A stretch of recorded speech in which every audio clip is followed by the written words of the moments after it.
El estudio de los dinosaurios es un relato de descubrimientos y de errores. El conocimiento generalmente va acompañado de un error colosal. La cabeza, que era una cola. El cuerno, que era una garra. La cabeza de un carnívoro en el cuerpo de un vegetariano. Los científicos modernos son como detectives en busca de la más mínima pista, tamizando la verdad entre los fragmentos óseos, adelantando nuevas teorías y retrocediendo para corregir errores pasados.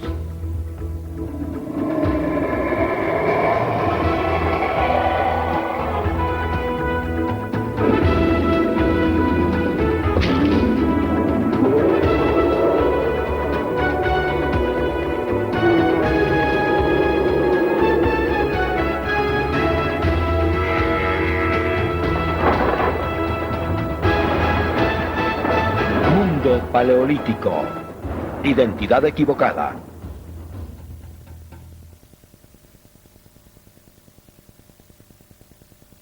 El Parque Palacio del Cristal, un parque jurásico de la época victoriana abierto en Londres en 1854. Aquí, por primera vez, las ideas científicas acerca de los dinosaurios fueron traducidas en modelos de tamaño natural, hechos en hierro y cemento. Esta idea fue del científico Sir Richard Owen. Las esculturas daban la sensación de que Owen y sus colegas contemporáneos sabían más acerca de los dinosaurios de lo que en realidad sabían. De cualquier manera, sí sabían más que el público en general. El parque tuvo un gran éxito e inició un romance entre los dinosaurios y sus admiradores que todavía perdura.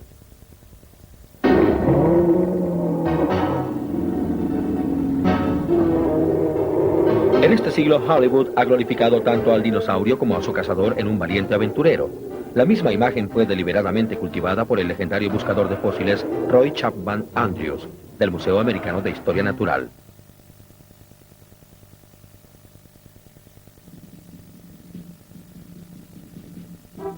Confesándose de un espíritu inquieto, Andrews era muy impaciente.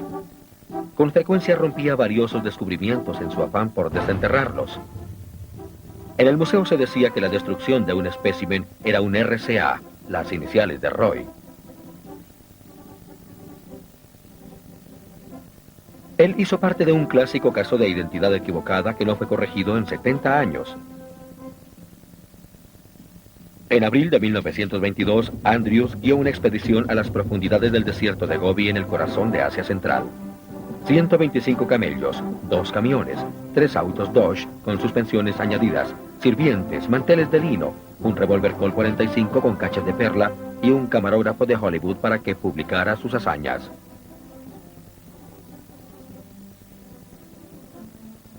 Entre batallas contra el calor, tormentas de arena y bandidos, Andrews tropezó con un sensacional descubrimiento.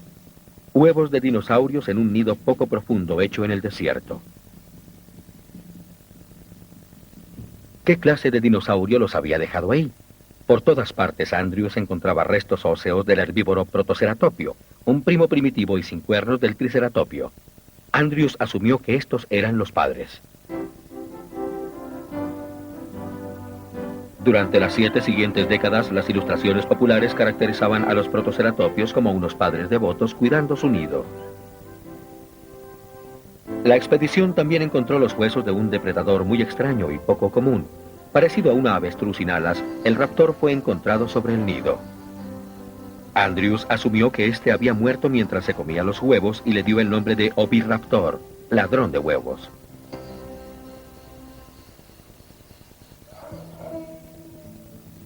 En 1993, otro equipo del Museo Americano de Historia Natural fue al Gobi y encontró más nidos llenos de huevos.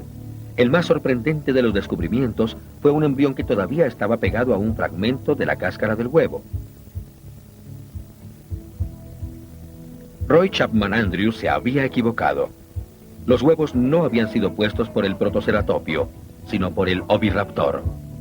Este no era ladrón de huevos, sino un padre que había muerto protegiendo su nido.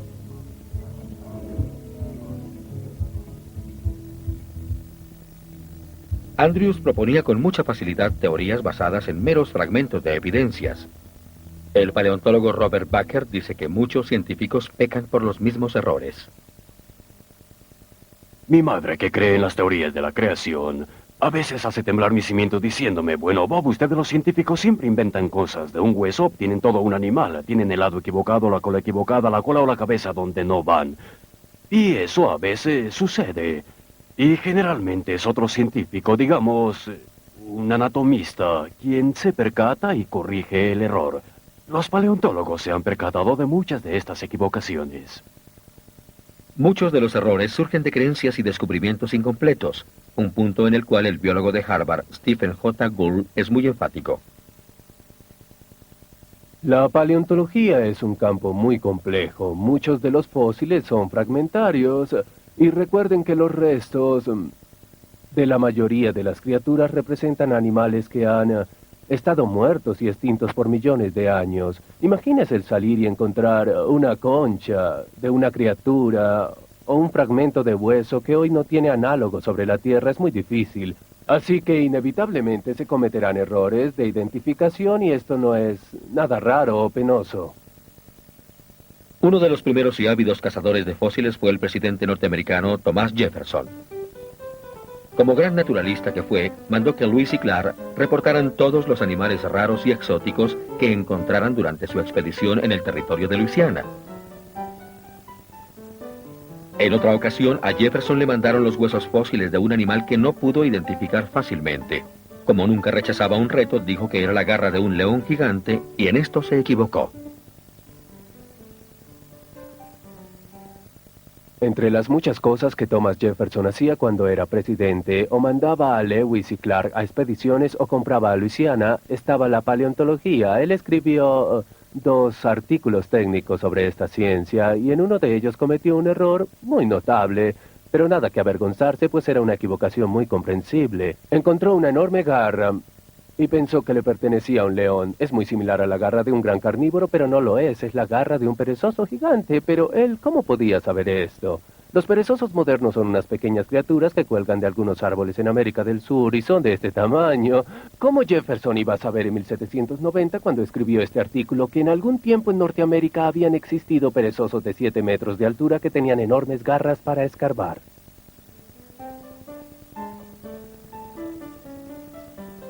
Mayores errores vendrían. Los fósiles de los dinosaurios comenzaban a aparecer.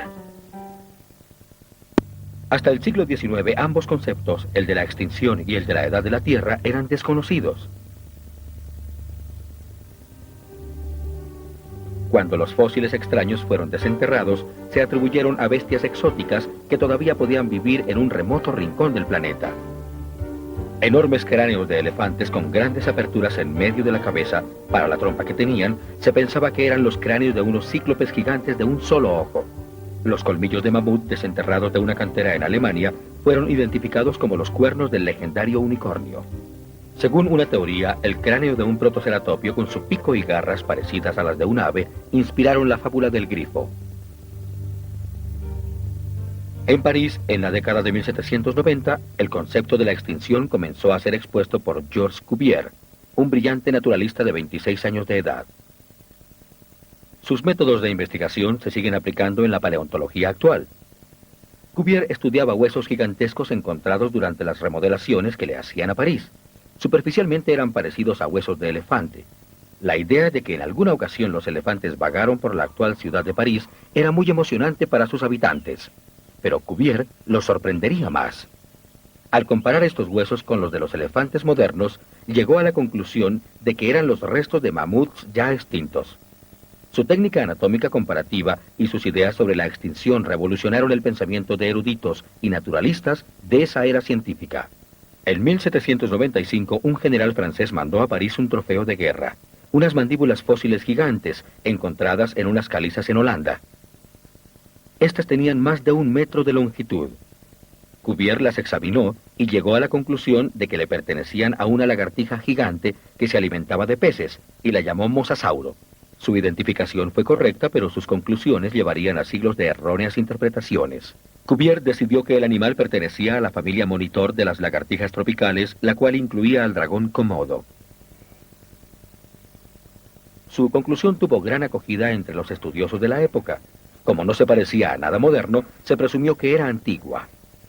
Rápidamente lo antiguo y lo parecido a las lagartijas se convirtieron en sinónimo. Para la historia de la paleontología, este tal vez se convertiría en el mayor error de todos. En 1820, un joven médico inglés, Gideon Mantel, encontró unos dientes y unas vértebras poco usuales en una cantera cercana a su hogar en Sussex.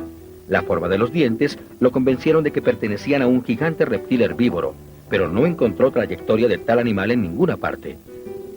Finalmente, Mantel halló una pista en un museo londinense donde le mostraron los dientes de un reptil que habitaba en Centroamérica, la iguana, así que decidió llamar a su criatura Iguanodonte. Pero la idea de las lagartijas se había arraigado. El Palacio de Cristal abrió sus puertas en 1854, exhibiendo réplicas del iguanodonte y otras criaturas. Las esculturas despertaron la curiosidad del público que acudía por millares. Era el Parque Jurásico de la época. La cena de inauguración se realizó con gran estilo dentro de una estructura incompleta de un iguanodonte. Presidiendo el evento se encontraba el eminente Sir Richard Owen, quien acababa de inventar el término dinosaurio, que significa lagartija terrible. Peter Doyle ha buscado el origen de las ideas de Owen. En la década de 1850, los dinosaurios eran un nuevo concepto. Estos se habían descubierto hacia el año de 1820, pero no se pensaba en ellos como una raza diferente de reptiles, sino como meras lagartijas. Así que en 1841 el señor Richard Owen inventó el término dinosaurio. Owen reconoció que sus dinosaurios eran radicalmente diferentes de las lagartijas modernas. Sus patas eran más robustas, lo que sugería que se movían más rápido. Aún así, el escultor del Palacio de Cristal, Benjamin Hawkins, buscaba su inspiración en los animales conocidos. Las bestias ubicadas en el parque se convirtieron en versiones de lagartijas gigantes.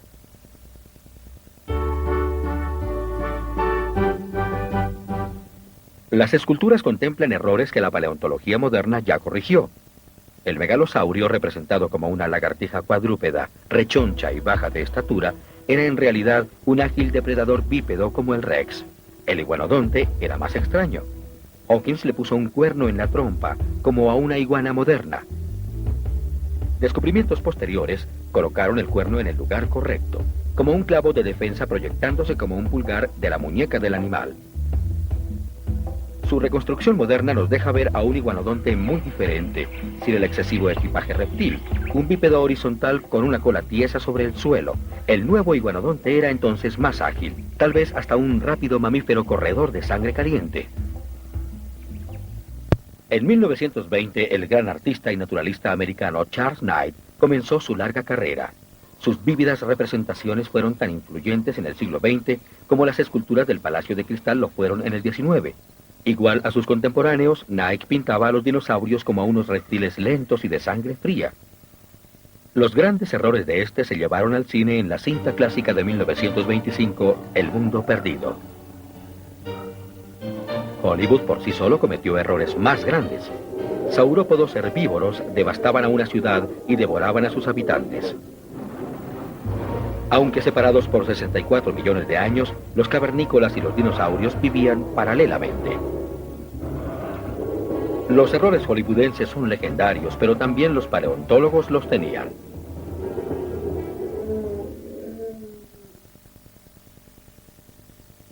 En 1870, cuando los fósiles de dinosaurios comenzaron a aparecer en el oeste americano, los museos del este empezaron a adquirir sus colecciones de fósiles. Repentinamente, estos animales se convirtieron en algo más que una simple curiosidad, en un gran negocio. Ninguna exhibición era más buscada que la de los enormes brontosaurios. Estos pertenecen a la familia de los dinosaurios gigantes conocida como saurópodos. Algunos pesaban hasta 20 toneladas y medían 5 metros hasta el hombro. La búsqueda de los brontosaurios llevaría a un caso clásico de identidad equivocada. En 1877, un reservado profesor de paleontología en la Universidad de Yale, Othniel Charles Marsh, recibió 10 cajas de huesos excavados por un maestro de escuela y buscador de fósiles de Colorado. Cuando Marsh los pudo ver, el maestro ya había mandado un paquete igual a Edward Drinker Cobb, un autodidacta brillante y temperamental, con dinero propio, que vivía en Filadelfia. Cobb y Marsh mandaron equipos a Wyoming para encontrar localidades con fósiles. A veces estos rivales excavaban tan cerca el uno del otro que podían espiarse. Cuando los mejores ejemplares se habían sacado, los que sobraban eran destrozados por el equipo para que sus rivales no pudieran utilizarlos. Edwin H. Colbert comenzó su carrera paleontológica en el Museo de Historia Natural hace 60 años, un poco después de la guerra por los huesos entre Marsh y Cobb. Cobb estaba estudiando el plesiosaurio, que era uno de los grandes reptiles acuáticos, reptiles marinos de la época mesozoica, y colocó el cráneo donde no era, al final de la cola. Y Marsh se dio cuenta de esto y por supuesto jamás dejó que Cobb lo olvidara. Claro que esto fue el resultado del apresuramiento y, bueno, además de eso, Marsh y Cobb, bueno, ellos describían siempre todo a prisa como se pudieron dar cuenta. Humillado, Cobb no quería admitir su error. Finalmente, en medio de la noche, entró al gran salón y sin que nadie lo viera, hizo la corrección.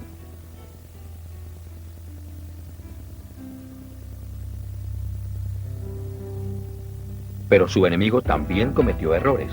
En la última parte de la década de 1870, Marsh obtuvo 2 magníficos esqueletos de brontosaurios, los primeros que se habían encontrado. Pero había un problema.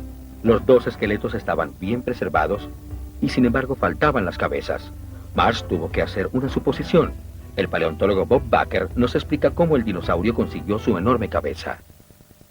Esta es una cabeza muy grande. Es la de un brontosaurio. El profesor Marsh encontró el primer buen esqueleto de un brontosaurio, un enorme, fuerte y poderoso animal. Pero el profesor no tenía una cabeza, así que buscó en otras canteras. ¿Qué clase de cabeza debería tener su brontosaurio? Tenía que ser una cabeza grande y fuerte, así que escogió esta. Una maravillosa cabeza, ¿no? Para que se orienten, estas son las orejas, los ojos, la nariz, un enorme cráneo en forma de cajón. Y esta es la cabeza que Marsh le puso en Yale. Y el Museo de Nueva York le puso la misma clase de cabeza a su brontosaurio, al igual que el Museo de Pittsburgh. Cuando la película King Kong fue filmada, el brontosaurio que se comió al marinero tenía esta cabeza, una muy feroz, con enormes dientes. Una gran y maravillosa cabeza, muy adaptable, pero la cabeza equivocada. Marsh no se había dado cuenta que existían 2 clases diferentes de brontosaurios. Uno como el camarasaurio, que tenía los hombros altos, cola corta y cabeza grande, mientras que el otro, el diplodoco o apatosaurio, tenía cuello y cola larga y delgada, con una pequeña cabeza. Por su ignorancia montó el gran cráneo de un grupo en el delgado y largo esqueleto del otro. Lo más sorprendente es que la verdadera cabeza fue encontrada hace 80 años.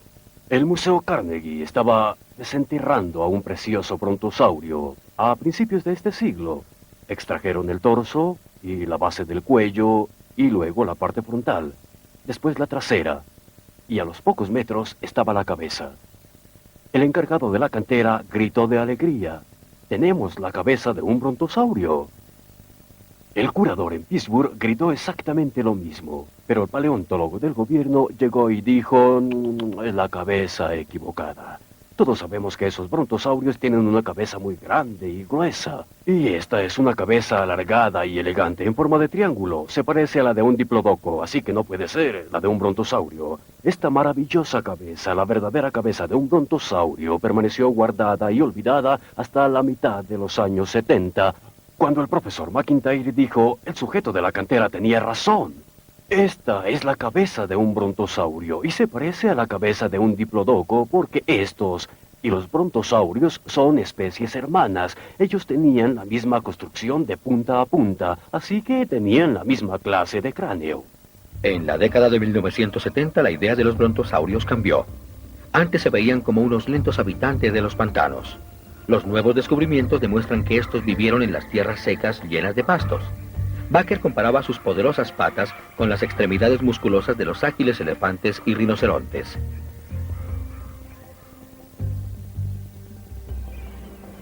Igual que los elefantes de hoy en el África, los brontosaurios pudieron emigrar cientos de kilómetros en busca de comida. Nada es tan diferente a esa vieja imagen del reptil lento. ¿Qué otros errores acerca de los dinosaurios tienen que ser corregidos? Hoy existen más cazadores de fósiles de los que jamás se haya visto buscando a los dinosaurios. Pocos de ellos son paleontólogos profesionales.